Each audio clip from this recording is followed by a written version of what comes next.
Bismillahirrahmanirrahim. Assalamu alaikum. You're watching Newsroom. I'm your host, Omar Khalid. But today is the 12th of August. 2 days to go before the day of independence of Pakistan.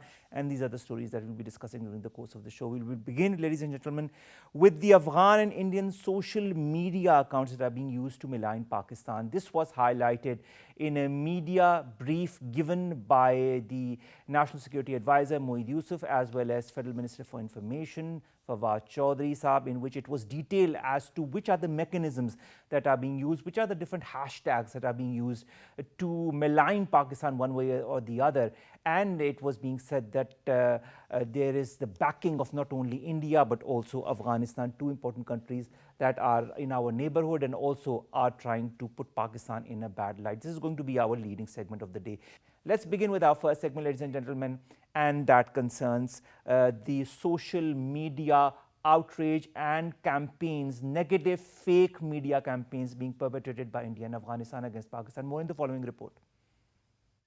Pakistan has exposed the staggering level of media war being waged against Pakistan by regional nemesis. Addressing a press conference alongside Information Minister Fawad Chaudhry, National Security Advisor Dr. MoIB Yusuf presented analytics-based data to depict the malicious information warfare being waged on Pakistan. These startling dynamics are unfolding parallel with another colossal regional development, that is Taliban sweeping the Afghan territory at lightning speed. Sensing the inevitable crushing defeat in Afghanistan against the backdrop of Afghan security forces meltdown, Afghan government in connivance with Indian regime resorted to cowardly tactics to overwhelm Pakistan. The National Security Advisor also unraveled the nefarious designs behind sanctioned Pakistan trend on Twitter being operated by social media accounts of Afghan and Indian origin. India has a history of hatching conspiracies against Pakistan, and sordid saga of Indian chronicles being exposed by EU disinfo lab researchers lend credence to malevolent Indian regional posture. Despite relentless Pakistani efforts to instigate inclusive, comprehensive peace settlement in Afghanistan, desperate attempts are being made by incumbent Afghan government and regional pariah India to blame Islamabad for their own failed Afghan strategy. Since surge in violence has already decreased space for talks, but scapegoating Pakistan glosses over certain hard truths which exhibit appalling American failure in the region, along with India, which emerged as second biggest loser in the country despite pouring billions of dollars to harm Pakistan from Afghan soil.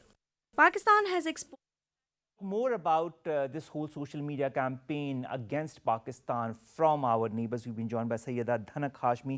She's the Director Communications of the Digital Media Wing of the Ministry of Information and Broadcasting. Ma'am, thank you very much to have joined us. Ma'am, first of all, congratulations, because I saw the tweet by the Minister of Information and Broadcasting, Fawad Chaudhry, who has congratulated your wing to expose this anti-Pakistan propaganda of the India-Afghanistan security establishment.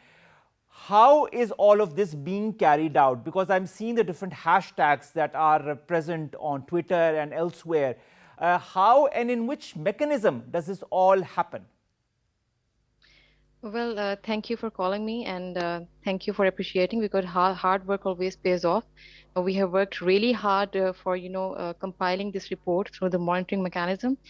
And the recent report that has been issued by government has exposed the nefarious and strong anti-Pakistan network that was led by both Afghan as well as India, and from some elements within the country. So there are, two aspects of why this is happening. Number one is that is related to the Afghanistan government, right? Because of their own failures in the internal political rift, and because of the bad governance, Afghanistan leadership has failed to unite their, national forces and to put resistance against the Taliban. And this is how then they blame Pakistan for their own failures. And secondly, on the other side, India is currying the favor by running propaganda against GOP and especially armed forces to its own advantage. Obviously, why would Pakistan not be wanting peace in Afghanistan? So India's motive is to deviate the attention of the world towards this issue, that sanction Pakistan and stigmatize Pakistan for for what Pakistan has not been involved in. So this is of something of a serious nature. We have monitored it through IPRI has done its own report, Digital Media Wing has done its own report, and we before EU input this Disinfo Lab report states that that approximately some 250 websites were operating. There were some fake impersonated accounts. Moreover, ANI, who was, maligning Pakistan uh, previously globally, locally, and then globally, all this involved, and then we have investigated. Then we have come to know that they are so 30 to 40% of the boats are involved in it, which are artificially, tactically, uh, uh, they are, handling everything that has to go against Pakistan. When I was reading the All right. report, Ma'am, I went through the 135-page report that your wing, of course, made on this deep analytics and all the trends that are hashtagging on different forms of social media. What kind of research did you and your team carry out in order to bring out all of this negative propaganda that is being perpetrated by our neighbors? it was really an extensive task to perform. We did it manually. We have monitored all the accounts that were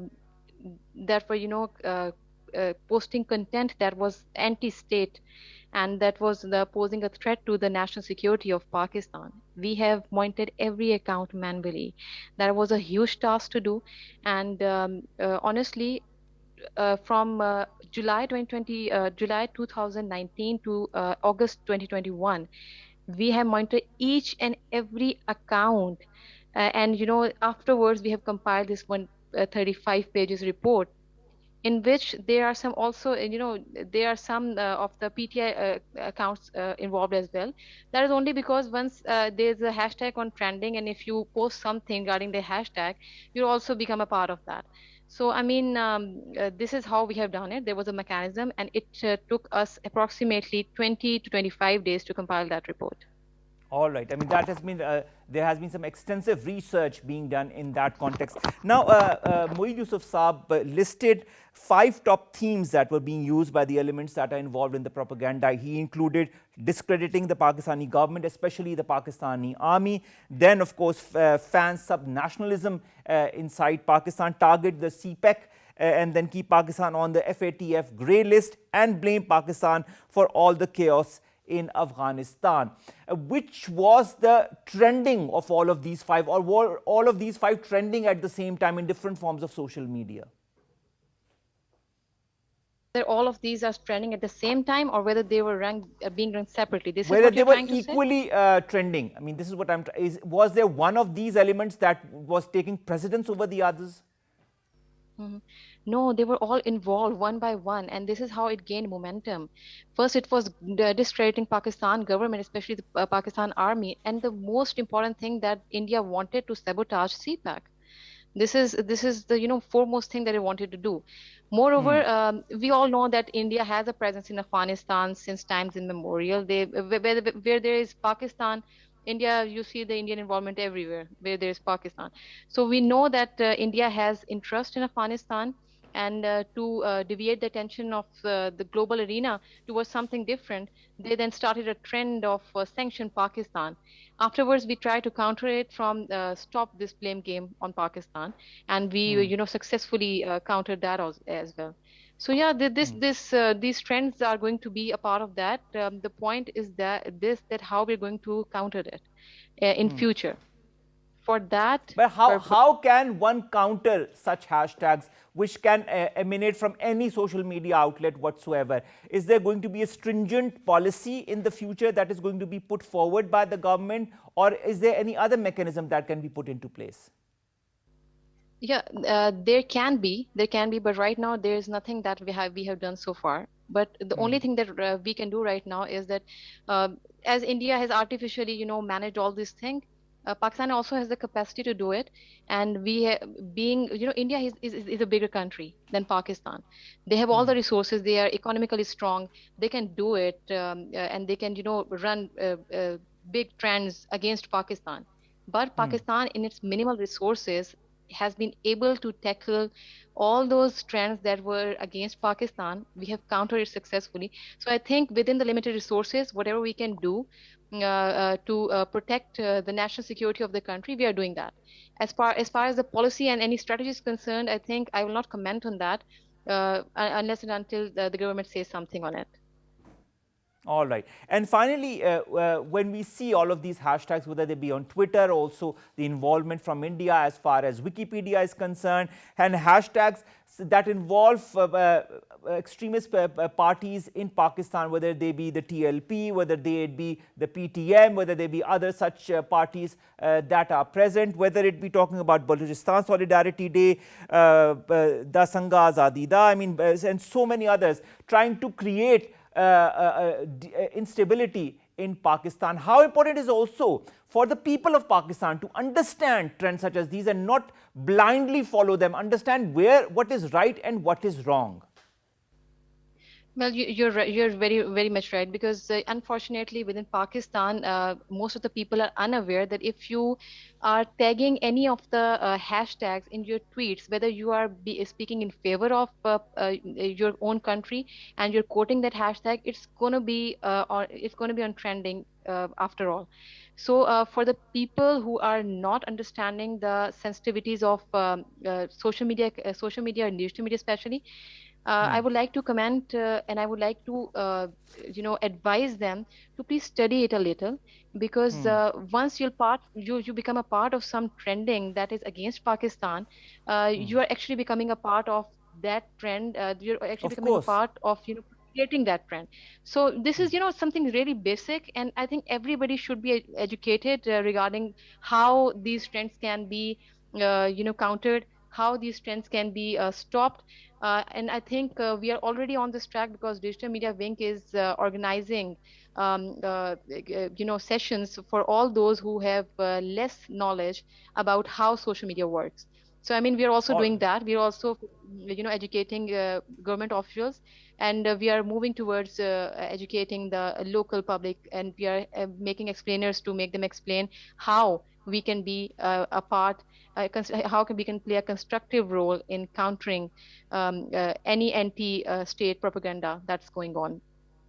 thank you very much again for your time to have talked to us in detail about all the efforts that your wing has put forward in order to expose our not so friendly neighbors and their efforts to destabilize Pakistan. But I hope with all the efforts that you are putting in, that our government is putting in, that our public will slowly and steadily understand and make the difference between what is right and what is wrong, especially on social media. Thank you very much, ma'am, to have joined us. That was You're Syeda welcome. Dhanak Hashmi, Director Communications, Digital Media Wing from the Ministry of Information and Broadcasting, talking to us. We'll be back after this short break. Stay tuned.